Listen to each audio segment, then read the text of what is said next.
सभी को नमस्कार। मेरा पत्रकार बंधुओं को, आज मैं कैथल के अंदर आया हूँ।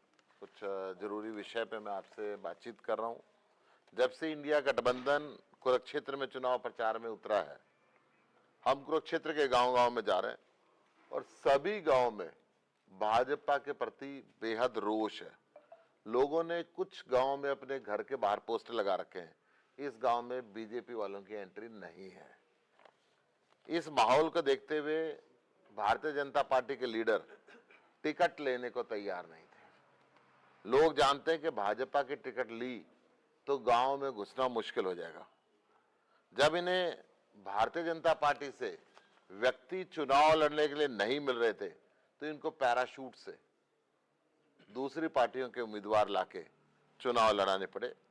जिस व्यक्ति को देश के प्रधानमंत्री ने लुटेरा कहा, लुटेरे जैसे शब्द का इस्तेमाल किया, जिस व्यक्ति को भाजपा नेताओं ने देशद्रोही तक कहते थे, जिस व्यक्ति को भाजपा के नेता कोयला घोटाले का मास्टरमाइंड बताते थे, जिस व्यक्ति के ऊपर भाजपा नेता सबसे बड़े देश के कोयला चोर का टैग देते थे, 1,86,000 करोड़ रुपए का, जिसको कोयला चोर बताया प्रधानमंत्री ने, प्रकाश जावड़ेकर जी ने, आज उस व्यक्ति को भाजपा अपना सिपाही बता रही है। आज भारतीय जनता पार्टी में अंदरूनी कलह है। भारतीय जनता पार्टी के कार्यकर्ता उस व्यक्ति का बायकॉट कर रहे हैं। भारतीय जनता पार्टी के कार्यकर्ता कह रहे हैं कि जिस व्यक्ति को घर घर जाके हमने कोयला चूर कहा था, कोयला चोर कहा था, आज उसको कोहिनूर कैसे कहें, आज उसके लिए वोट कैसे मांगे। कल आप सभी ने देखा कलायत के अंदर भी जिस तरीके से नवीन जिंदल का विरोध हुआ, उसके खिलाफ नारेबाजी हुई। कुरुक्षेत्र की जनता भारतीय जनता पार्टी की असलियत समझ चुकी है। भाजपा का दोहरा चरित्र जनता के सामने पूरी तरीके से एक्सपोज हो गया है और ये तो शुरुआत है। आप आगे आगे देखें, जो आज भारतीय किसान यूनियन जिसको गोलियों के साथ, ड्रोन के बम गिरा के आतंकवादियों जैसा जिन किसानों के साथ व्यवहार किया गया, आज वो किसान चाहता है कि भारतीय जनता पार्टी भाजपा की वॉशिंग मशीन में जाके अब साफ हो चुके हैं। अब वो भाजपा के कोयला चोर नहीं रहे, भाजपा के सिपाही हो गए। नवीन जिंदल जी की कंपनी ने 200 करोड़ रुपए के इलेक्ट्रॉल बॉन्ड खरीदे थे। क्यों खरीदे, नवीन जिंदल जी बताएं। उन 200 करोड़ उन पार्टियों को दिए जो इनको चोर कहते थे, जो इनको कोयला चोर बताते थे। तो किस डर में दिए, ये नवीन जिंदल जी बताएंगे। उन 200 करोड़ रुपए के बदले, इलेक्ट्रॉनिक बॉन्ड के बदले नवीन जिंदल जी को स्टील और माइनिंग का सरकारी ठेका मिला, ये नवीन जिंदल जी बताएंगे। क्या वो भ्रष्टाचार के रुपए थे या ईमानदारी से चंदा ही देना चाहते थे? भारतीय जनता पार्टी एक तरीके से वसूली गैंग का काम कर रही है। बीजेपी नवीन जिंदल को ईडी और सीबीआई का डर दिखा के यहां चुनाव में लाई है। मैं दावे के साथ ये बात कह सकता हूं। नवीन जिंदल जी भी जानते हैं कुरुक्षेत्र में उनकी जमानत जब्त होने वाली है।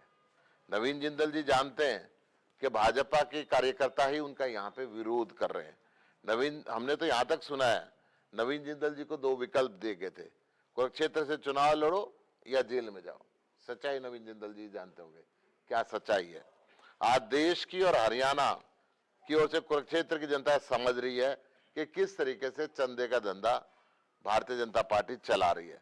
भ्रष्टाचारी भाजपा को दलाली देते हैं और आराम से चोरी करते हैं पूरे देश के अंदर। ये सुप्रीम कोर्ट ने इस इलेक्ट्रॉल बॉन्ड को एक्सपोज करके, जो इनकी चोरी थी उसको उजागर करके देश के सामने ला दिया है। जो भ्रष्टाचारी भाजपा से हिसाब से काम करेगा उसको लोकसभा और राज्यसभा की टिकट मिलेगी। जो ईमानदारी से भाजपा के खिलाफ आवाज उठाएगा उसको जेल मिलेगी। ये भारतीय जनता पार्टी का पैटर्न है। मैं अगर कैथल की बात करता हूं, आज मैं कैथल के अंदर बैठा हुआ हूं। 2 साल पहले यहां पे कारोबारियों की हत्या हुई। 2 कारोबारियों को मंडी के अंदर सरेआम कत्ल कर दिया गया। उस समय नवीन जिंदल जी कहां थे? अगर वो इस क्षेत्र के इतिहासी हैं तो वो यहां पर क्यों नहीं आए? मुनीश मित्तल जी की 2015 में हत्या हुई, 9 साल हो गए, आज तक हत्यारे नहीं पकड़े गए। परंतु आवाज उठाने वाले रोकी मित्तल को खट्टर साहब ने जेल में करा दिया था। वो कैथल का रहने वाला था, उसने आवाज उठाई थी, उसको जेल में डाल दिया। उसने 1500 करोड़ रुपए की हेराफेरी की आवाज उठाई थी, उसको जेल में डाल दिया। मैं खट्टर साहब आपको ये कहना चाह रहा हूं, आप 9.5 साल मुख्यमंत्री रहे हैं। अगर आपने व्यापारियों की रक्षा की होती, जगह जगह पूरे प्रदेश में व्यापारियों से फिरौती नहीं मांगी होती, गोहाना की बात करूं मैं, सोनीपत की बात करूं मैं, रोहतक की बात करूं मैं, जींद की बात करूं मैं, कैथल की बात करूं, कहीं की भी बात करूं, सब जगह फिरौती मांगी जा रही है गोली का राज में। तो आपको ये वोट के लिए आज करनाल में झोली नहीं पसारनी पड़ती। आपके अगर काम ठीक होते तो आज आप झोली नहीं पसारते। आज जो फिरौती मांगने वाले गैंगों को आपने संरक्षण दिया है और आपके राज के अंदर पूरा का पूरा लठ राज हो गया, कानून का राज खत्म हो गया है। देश की और प्रदेश की जनता इस बात का हिसाब आपसे करनाल के चुनाव के अंदर लेगी। और ये झोली पसारना के ढोंग आप बंद करो। आपने हरियाणा की जनता को जो तंग किया है उसका हिसाब अब वोट की चोट से हरियाणा की जनता आपको देने वाली है। पिछले काफी सालों से करनाल के अंदर, कैथल के अंदर